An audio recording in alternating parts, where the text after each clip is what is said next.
మన దొంగలు, మన చేతులు, మన మనస్సు ఇవన్నీ కూడా దొంగలు, పచ్చి దొంగలు, మనని భ్రష్టు పట్టిస్తున్నాయి.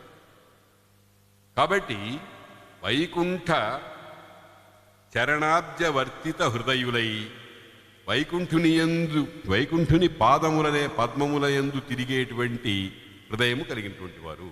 అంటే ప్రాపంచికమైన నశ్వరమైనటువంటి సర్వ విషయముల నుండి మనస్సుని మాటిమాటికి ప్రత్యాహారం అంటారు దాన్ని. యోగ మార్గంలో ప్రత్యాహారం అంటారు. అంటే కుక్కని గొలుసు పట్టుకుని మనం ఉంటాం, అది గుంజుకుపోతూ ఉంటుంది, మనం లాగుతూ ఉంటాం వెనక్కి. ఆ రకంగా మన మనస్సు, ఇంద్రియాలు మొదలైనవన్నీ కూడా విషయాల మీద పాకుతూ పోతూ ఉంటే ఎప్పటికప్పుడు తీసుకొచ్చి గుంజి వెనక్కి పెట్టడం అనేది ప్రత్యాహారము అనే ఒక రకమైనటువంటి ప్రక్రియ. ఆ పని చేశారన్నమాట వాళ్ళు. ధర్మరాజు తమ్ముళ్ళు ఆయన దాంట్లో సిద్ధి పొందాడు. వీళ్ళు ఇంకా మార్గంలో ఉన్నారు, ప్రాక్టీస్లో ఉన్నారు, ఇంకా సిద్ధి దశకు దగ్గరలో ఉన్నారు. అదే ధర్మరాజుకి తక్కిన వాళ్లకు ఉండేటువంటి తేడా.